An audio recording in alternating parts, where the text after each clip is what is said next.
तो अब इन कुछ श्लोकों के द्वारा अर्जुन भगवान से कहते हैं कि जब मैं इस युद्ध में सबों को देख रहा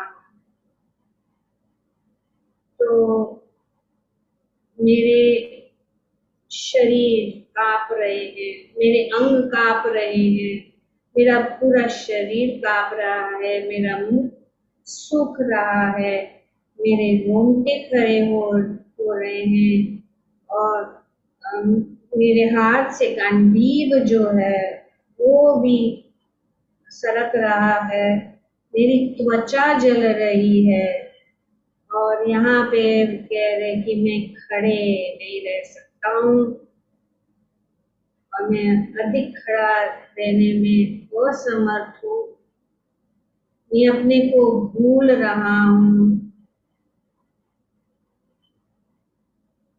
और मेरी सारी सिर चकरा रहा है। तो ये अवस्था और मैं सिर्फ ये अमंगल के कारण ही मुझे दिख रहा है कि युद्ध करना मैं नहीं चाहता हूँ क्योंकि ये अमंगल ही है। तो धैर्य अर्जुन ने अपना धैर्य खो दिया और इसीलिए वो युद्ध भूमि में खड़ा रहने में असमर्था और अपने मन की इस दुर्बलता के कारण उसे आत्मा विस्मृति हो रही थी। तो आत्मा विस्मृति के कारण ही कष्ट होता है।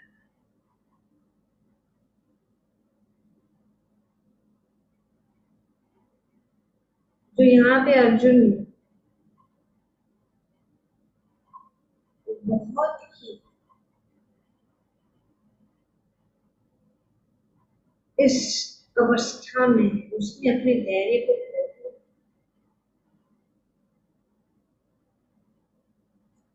शरीर कांप रहा है,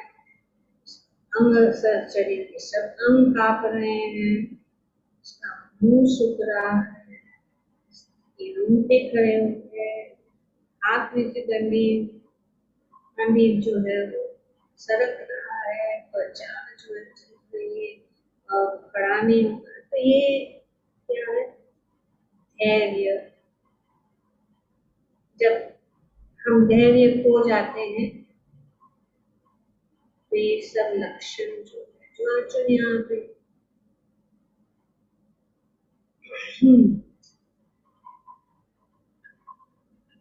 अनुभव कर रहा है, स्वाभाविक है। तो बाजी बताते कि इसका कार्य भौतिक वस्तुओं के प्रति अत्यधिक आसक्ति के कारण मनुष्य ऐसी मोहमयी स्थिति में पड़ जाता है। तो भौतिक वस्तुओं में आसक्ति श्रीमद् भागवतम में भी बताया गया कि ऐसा भय या मानसिक असंतुलन उन व्यक्तियों में उत्पन्न होता है जो भौतिक परिस्थितियों में ग्रस्त होते हैं।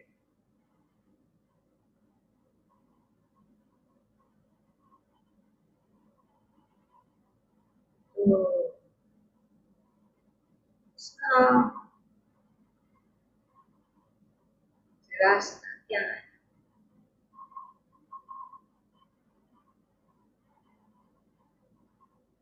हम समझे कि ये तो भौतिक जगत में, क्योंकि ये सब क्षणिक है, ये हमारा जीवन भी क्षणिक है, ये जीवन भी हमेशा के लिए है। तो ये क्षणिक चीजों के लिए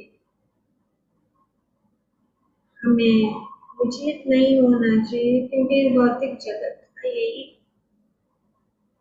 भाव परिस्थिति भौतिक जगत में है, इसीलिए ये हो रहा है। प्रैक्टिकल एप्लीकेशन यही है, बताया गया, do not be disturb by material temporary change, because this is the nature of the material world. Arjun को युद्ध भूमि में केवल दुखदायी पराजय की प्रतीत हो रही थी। वह शत्रु पर विजय पाकर भी सुखी नहीं होगा, नहीं।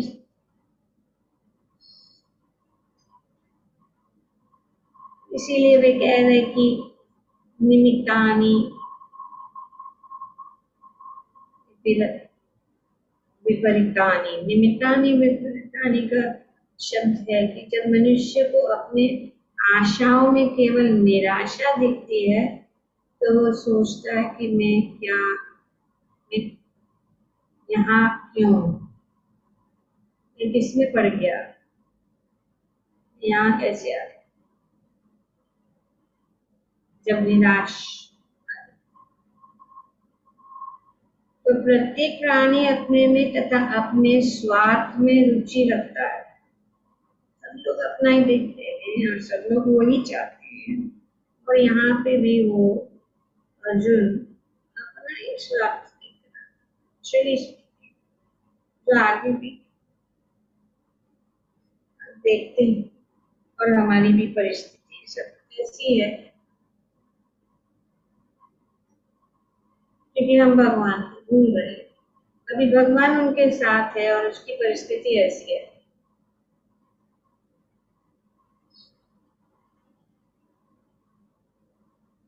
किसी की भी परमात्मा में रुचि नहीं होती। कृष्ण की इच्छा से अर्जुन अपने स्वार्थ के प्रति अज्ञान दिखा रहा है। मनुष्य का वास्तविक स्वार्थ तो विष्णु या कृष्ण में निहित है। तो अपना वास्तविक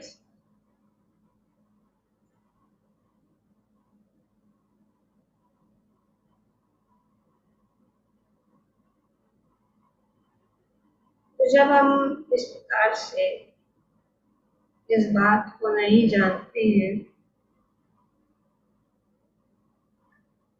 तो वो दुख का कारण ही हो जाए। जब हम भगवान को ही, जो अपना स्वार्थ, मनुष्य का वास्तविक स्वार्थ नहीं जानते कि अपना वास्तविक स्वार्थ तो विष्णु या कृष्ण में हुई, और क्योंकि ये नहीं है, and there is only pain and frustration. You see only pain, full reverses. See only frustration in expectation. No happiness. यहाँ पे बता रहे कि विजय में भी कोई सुख नहीं, विजय पाकर भी सुख, दुख ही दुख, चलिए वो तो है नहीं। तो भगवान है और भगवान में हमारा, भगवान को ही सब कुछ मानकर तो बद्ध जीव उसे भूल जाता है और इसलिए उसे भौतिक कष्ट उठाना पड़ते हैं।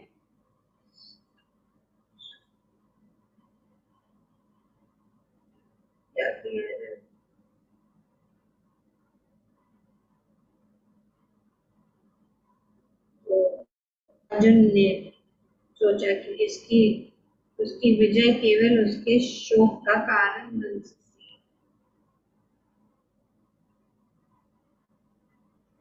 और इसलिए वो कह रहे हैं, हे कृष्ण, इस युद्ध में अपने ही स्वजनों का वध करने से न तो मुझे कोई अच्छाई दिखती है और न मैं उसे किसी प्रकार की विजय, राज्य या सुख की इच्छा रखता हूँ।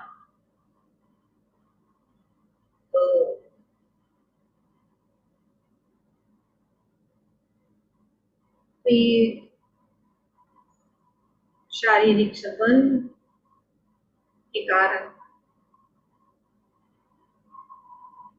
ये जाने बिना कि मनुष्य का स्वाद विष्णु में है, सारे बद्ध जीव शारीरिक संबंधों के प्रति यह सोचकर आकर्षित होते हैं और वे ऐसी परिस्थितियों में कि वे ऐसी परिस्थितियों में प्रसन्न रहेंगे। ये है, हो नहीं सकता और होता भी नहीं।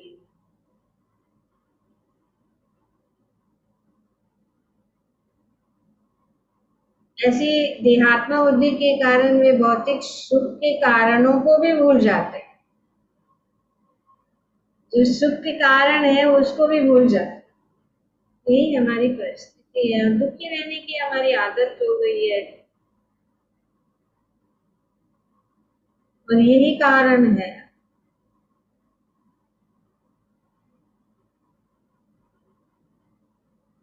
और अभी वो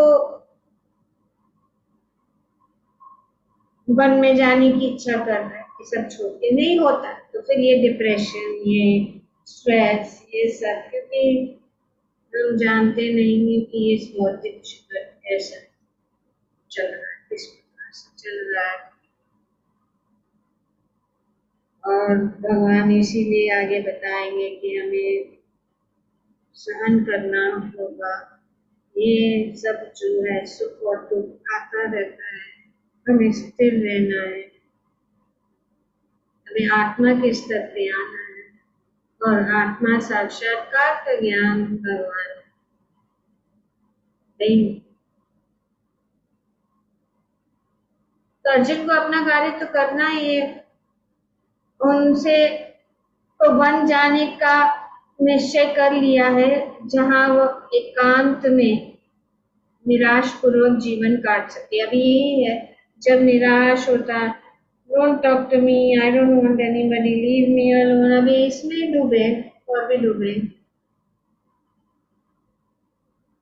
तो किंतु क्षत्रिय होने के नाते उसे अपने जीवन निर्वाह के लिए राज्य चाहिए। राज्य नहीं है, वो कैसे जिएगा, उसको करना ही पड़ेगा कुछ कार्य। भी ऐसे डिप्रेस हो जाए उसके लिए कोई, या स्ट्रेस्ड हो जाए या मोहग्रस्त हो जाए, तो और कुछ सोल्यूशन तो निकालना पड़ेगा।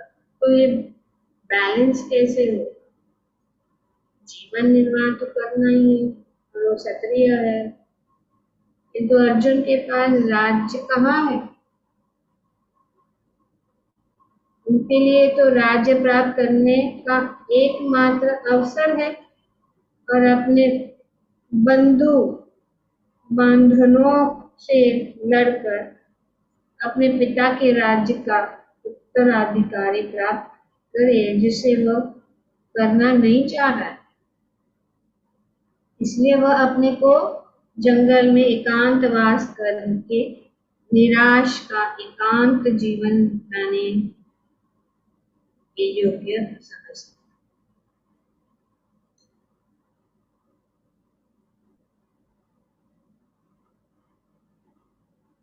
तो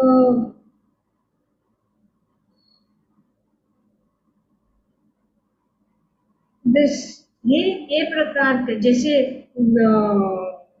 भक्तों को कभी कभी बोलते हैं वो लोग एस्केपिस्ट है, एस्केपिस्ट, पर ये भगवान ऐसे नहीं कह रहे एस्केप करने के लिए नहीं है, वो अपने कर्तव्यों को पालन करना ही वांट्स टू एस्केप।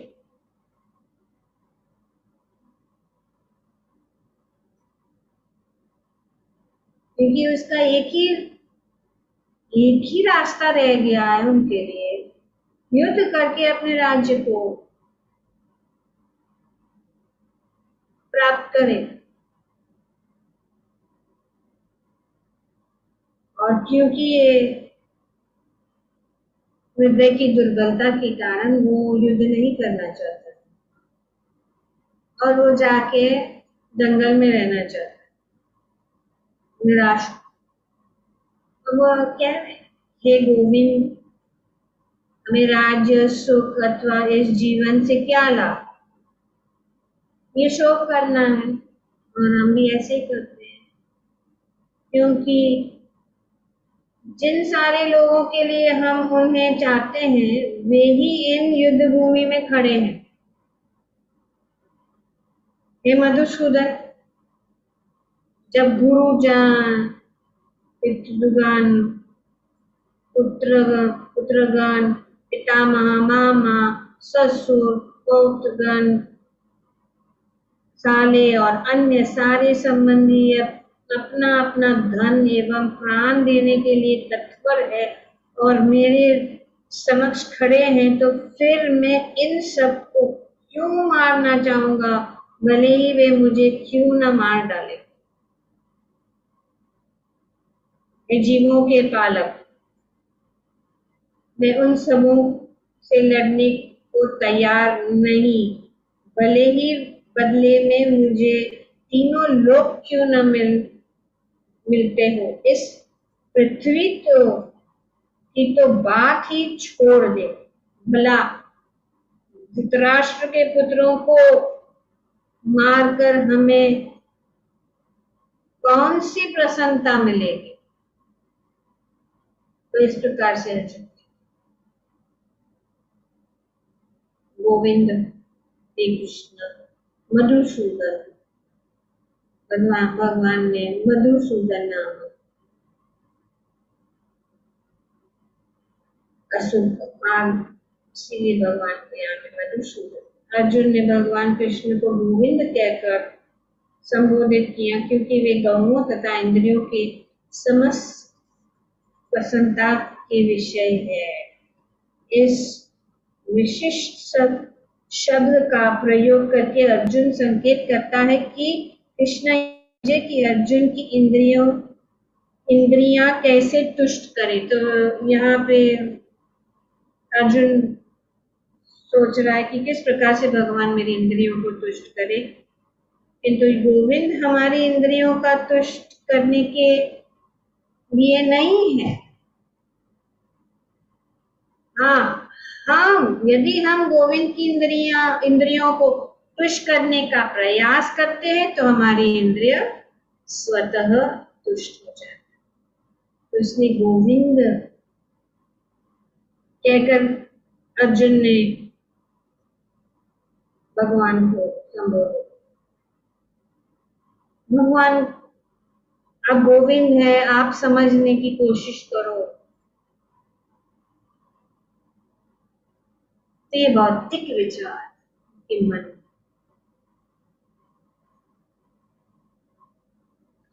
पर गोविंद की सेवा करने से अपनी इंद्रियां अपने आप तुष्ट हो जाती।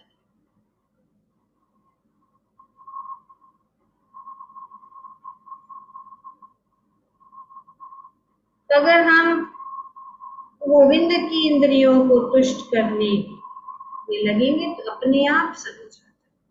तो इसीलिए हमें भगवान की शरणागत या गोविंद की शरणागत रहना बहुत जरूरी है, क्योंकि भक्त भगवान की इच्छाओं की पूर्ति करना चाहते हैं। अतः भगवत इच्छा होने पर वह भगवान की सेवा के लिए सारे ऐश्वर्य स्वीकार कर सकता है, किंतु यदि भगवत इच्छा न हो तो वो एक पैसा भी ग्रहण नहीं करता। तो भगवान की इच्छा, हमें अपने धैर्य को कैसे संभालना है, हमें ऐसे संभालना कि जो कुछ भी हो रहा है भगवान की इच्छा से हो रहा है। वैसे अगर भगवान हमें कुछ देना चाहते हैं या भगवान हमें कुछ सुख प्रदान करना चाहते हैं, कुछ धन देना चाहते हैं, तो हम स्वीकार कर से। अगर वे नहीं देना चाहते तो एक पैसा भी नहीं चाहिए, कुछ भी नहीं चाहिए,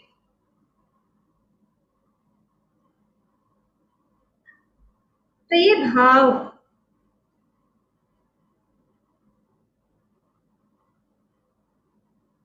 यहाँ पे अर्जुन अपने संबंधियों को मारना नहीं चाह रहा था, और यदि उनको मारने की आवश्यकता हो तो अर्जुन की इच्छा थी कि कृष्ण स्वयं उनका वध करे। अभी वो बैठना चाहता है कि आप भगवान को कराए।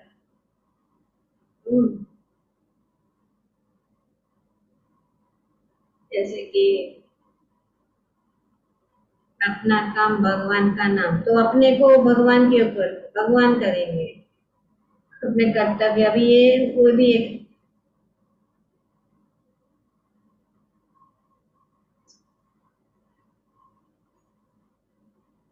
तो ये अर्जुन की भक्त होने के कारण वो एक दया है, भक्त में दया होती है। वे अपने लिए कुछ नहीं चाहता, जैसे कि अर्जुन से कह रहे हैं कि मुझे नहीं चाहिए, उनको लेने दो, मुझे नहीं चाहिए।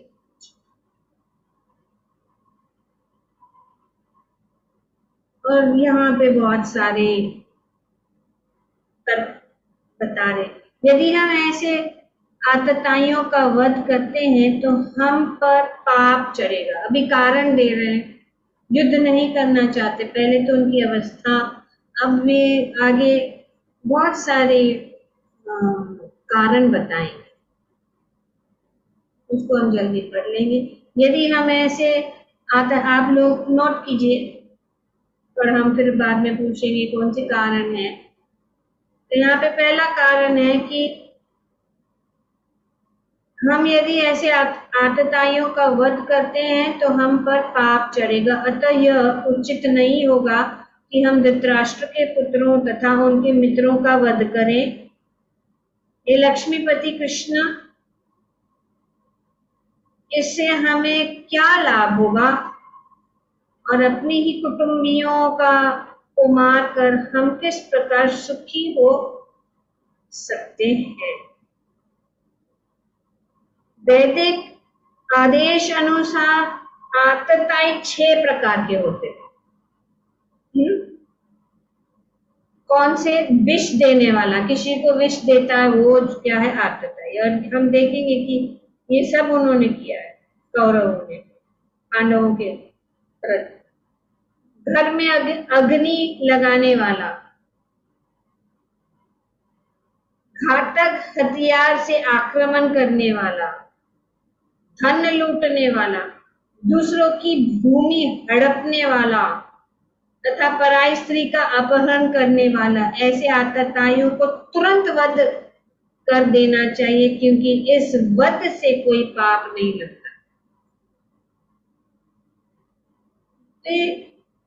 वैदिक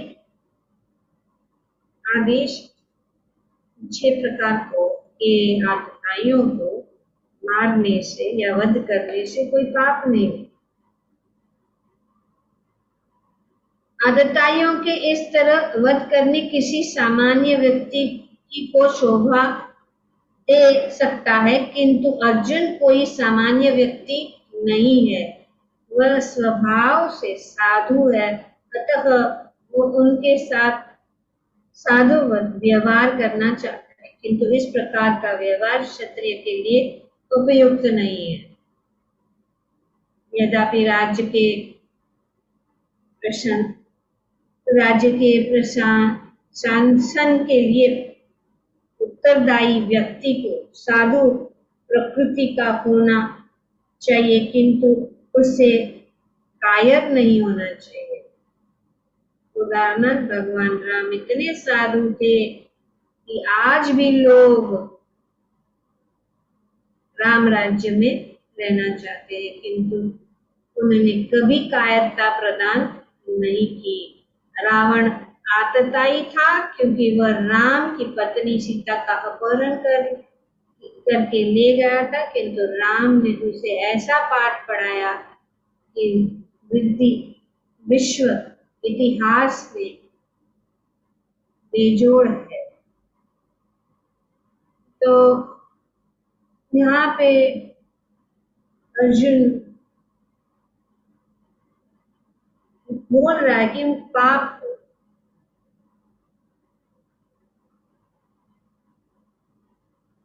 तो इसीलिए वो पर भी उनको क्षमा करना चाहते हैं, क्योंकि वो साधु साधु।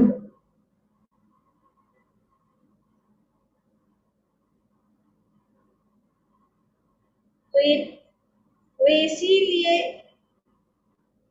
पीछे हट रहा था कि इस भौतिक राज्य के लिए क्यों मैं पाप करूं।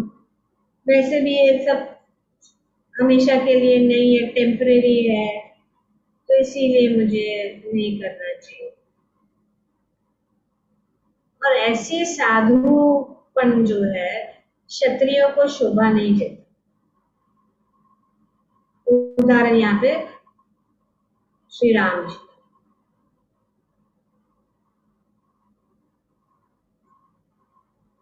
तो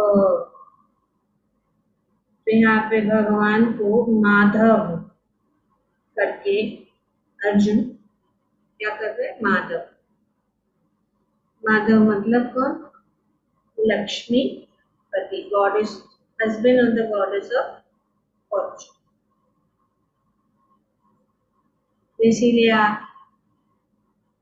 जो जो शब्द यूज किए गए हैं, जैसे कि मधुसूदन है, केशव है, केशव क्योंकि उन्होंने केशी भी बन, क्योंकि और केशी अ, जो असुर है, वो कैसा असुर है, जो मन में डाउट, संशय, तो संशय हो रहा है अर्जुन को, इसीलिए वे केशी बोल रहे हैं। अभी यहाँ पे बोल रहे हैं ये सब जो है अमंगल है, लेकिन आप माधव है, तो आप कैसे, तो इसीलिए माधव करके अर्जुन भगवान को इस नाम, तो अर्जुन भी जानता है कौन से नाम से भगवान को संबोधित करे, ताकि उनको एक संकेत मिले या उनको आइडिया मिले कि इस अमंगल कार्य में आप क्यों हमें करने के लिए कह रहे हैं, क्योंकि आप तो माधव है। तो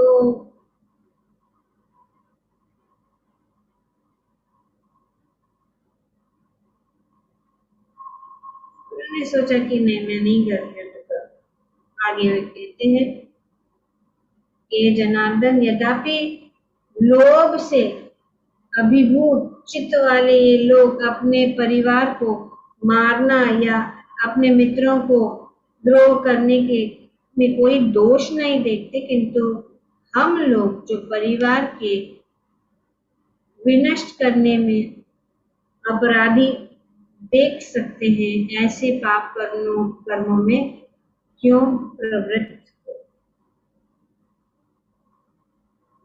आगे कोई पढ़ो 39।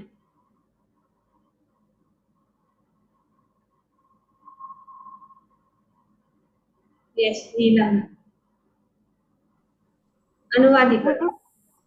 कुल का नाश होने पर सनातन कुल परंपरा नष्ट हो जाती है और इस तरह शेष कुल भी अधर्म में प्रवृत्त हो जाता है। आगे आगे हे 40। कृष्ण, जब कुल में अधर्म प्रमुख हो जाता है तो कुल की स्त्रियां दूषित हो जाती है और स्त्रीत्व के पतन से ही वृष्णिवंशी अवांछित संतानें उत्पन्न होती है। अवांछित संतानों की वृद्धि से निश्चय ही परिवार के लिए तथा पारिवारिक परंपरा को विनष्ट करने वालों के लिए नारकीय जीवन उत्पन्न होता है। ऐसे पतित कुलों के पुरखे पितृलोक गिर जाते हैं, क्योंकि उन्हें जल तथा पिंड दान देने की क्रियाएं समाप्त हो जाती है। ओके, कोई और पढ़ो, राजेश्वर ट्रांसलेशन। Yes, जो लोग कुल परंपरा को विनष्ट करते हैं और इस तरह अवंचित संतानों को जन्म देते हैं, उनके दुष्कर्मों से समस्त प्रकार की सामुदायिक योजनाएं तथा पारिवारिक कल्याण कार्य विनष्ट हो जाते हैं।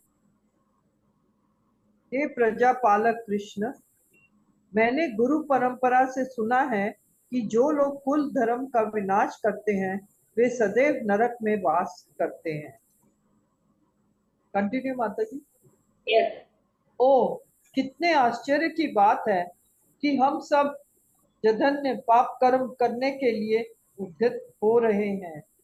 राज्य सुख भोगने की इच्छा से प्रेरित होकर हम अपने ही संबंधियों को मारने पर तुले हैं। यदि शास्त्रधारी धृतराष्ट्र के पुत्र मुझे निहत्थे तथा रणभूमि में प्रतिरोध न करने वाले को मारे तो ये मेरे लिए श्रेयस्कर होगा। संजय ने कहा, युद्ध भूमि में इस प्रकार कहकर अर्जुन ने अपना धनुष तथा बाण एक और रख दिया और शोक संतप्त चित्त से रथ के आसन पर बैठ गया। तो ही बैठ गए। तो यहाँ पे बताया गया कि ऐसे दयालु तथा कोमल हृदय व्यक्ति जो भगवान की सेवा में रत है, आत्मज्ञान प्राप्त करने के योग्य है। इस प्रकार भगवद गीता के प्रथम अध्याय कुरुक्षेत्र की युद्ध भूमि सैन्य निरीक्षण का भक्ति वेदांत तात्पर्य पूर्ण हुए। तो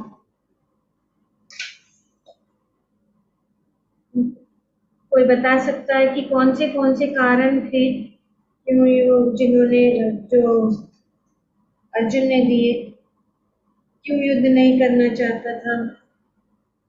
कोई बताएगा? हम लोग नोट कर लेंगे।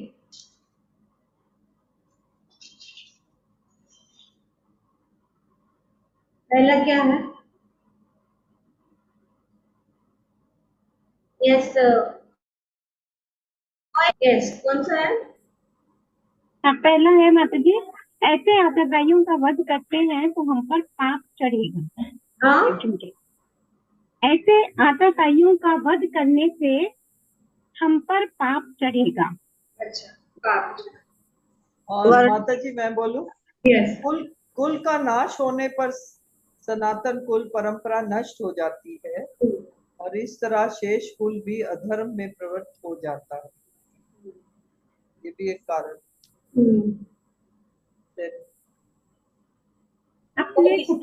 और किसी को दे दो चांस बोलने के। हाँ, और कोई दूसरा जो ऑलरेडी मेंशन नहीं किया है।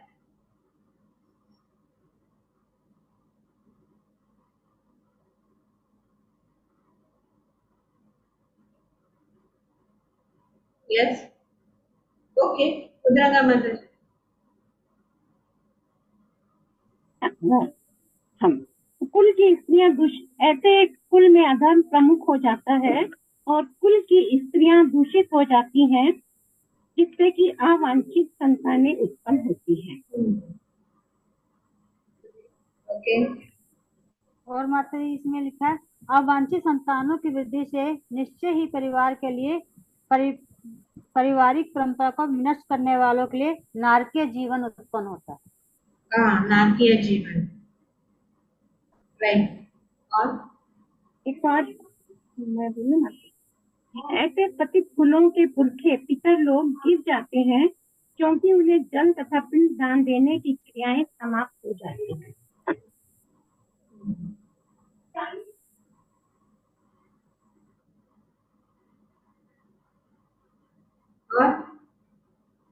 मतलब इसमें लिखा, गुरु परंपरा से सुना है, जो लोग कुल धर्म का विनाश करते हैं वे सदैव नरक में वास करते हैं।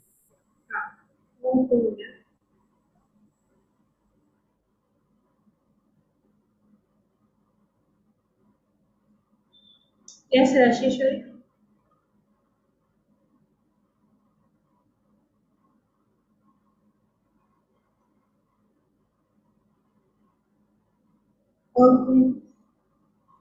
तो बहुत बहुत अच्छा, आप लोग ने बहुत सारी चीजें बताई। तो यहाँ पे बहुत जो आगे भी बताया गया कि विजय, ये कोई, इस विजय से कोई मतलब ही नहीं है, कोई आनंद नहीं है। और हमें क्या मिलेगा? अपने ही जो परिवार या कुल के लोगों का नाश करे। और दूसरा है कि पितरों को भी पिंडदान करने के लिए कोई नहीं रहेगा, तो कौन करेगा, क्योंकि सब जो है मारे जाएंगे, कोई रहेगा नहीं। ये भी एक कारण है। और इस प्रकार से यहाँ पे बहुत सारे कारण अर्जुन दे रहे थे कि मैं युद्ध नहीं करूंगा। और एक्चुअली ये सब जो है शारीरिक स्तर पर उनका दया, उनके दूसरे पक्ष में के जो सैनिकों के लिए, दूसरे पक्ष में अपने परिवार के लोगों के लिए, ये देहात्म बुद्धि के कारण। Compassion for his and the other soldiers, compassion for his own people, for his and his relatives, and also for those soldiers. This is the bodily concepts. He thinks that body is the self. तो ये देहात्म बुद्धि के कारण, शारीरिक संबंध के कारण। फिर दूसरा है कि वो नहीं चाहता, मुझे राज्य नहीं चाह रहा है। तो ये जो उनका मोह है, अर्जुन के मन में विचलित, क्यों इतनी सारी विचलित बातें आ गई और उनको समझ में नहीं आ रहा था मुझे क्या करना चाहिए। तो वो कह रहा है कि मुझे राज्य नहीं चाहिए, और कि इस राज्य को प्राप्त करने से क्या होगा,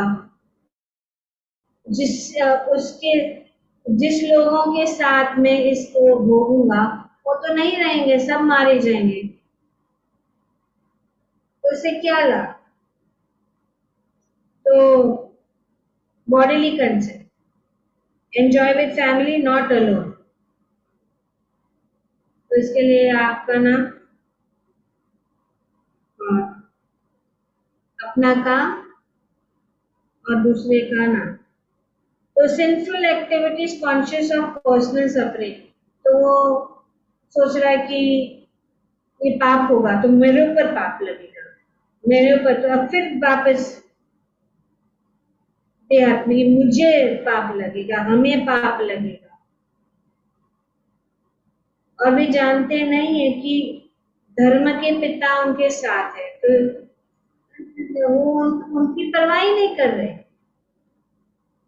कि भगवान है साथ में, और भगवान के आदेश, भगवान के उठो युद्ध करो, पर वो कह रहे नहीं और वो बैठ जा रहा है। तो ये सब अज्ञान और देहात्म बुद्धि के कारण। फिर वे कह रहे हैं कि कुल का नाश होगा, स्त्री जो है दूषित हो जाएंगी, और इसके कारण ये सब हमारे ऊपर सब आएगा। पर वो भूल रहा है कि ये सब जो बातें वो बता रहा है वो वही होंगे, क्योंकि दुर्योधन अगर राजा बन गया और वो अधर्मी है, तो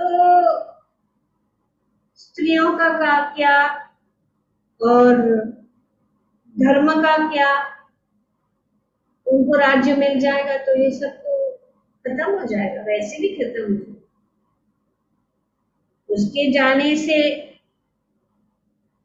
ऐसा नहीं कि स्त्री दूषित नहीं होगी, वर्ण शंकर नहीं होंगे, क्योंकि वे अधर्मी। तो इसीलिए वो भी बात जो वो कह रहा है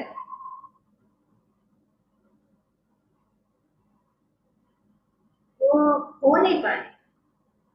तो इसीलिए भगवान जो कह रहे हैं, भगवान के आदेश के अनुसार अगर चलने से उसकी इच्छा को छोड़ के एक तरफ रख के भगवान की इच्छा के अनुसार चले, तो वैसे भी उसको पाप नहीं लगेगा।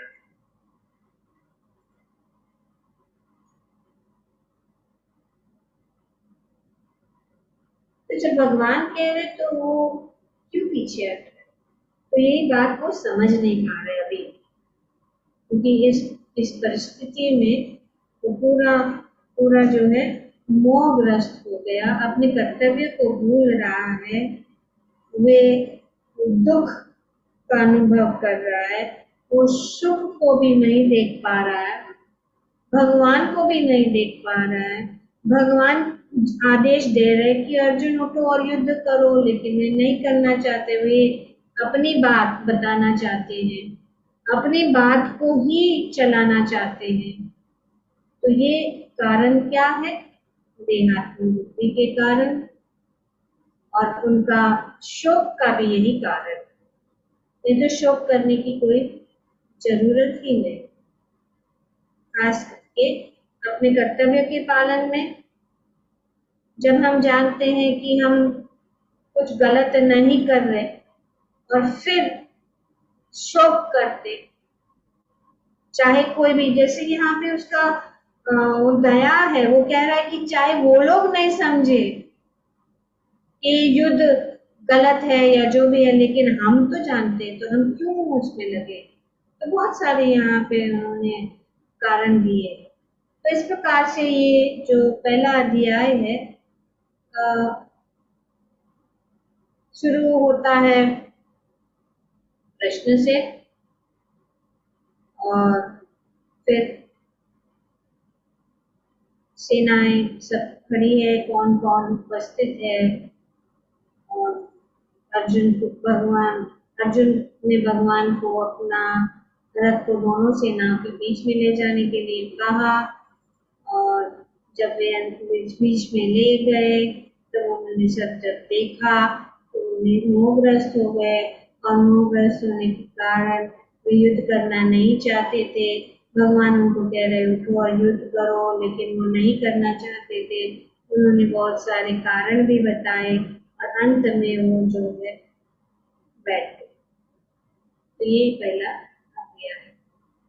तो इस अध्याय में जो इम्पोर्टेंट श्लोक है वो पहला श्लोक है, श्लोक संख्या 1.1 and I think 1.15 and 1.6. 1.1।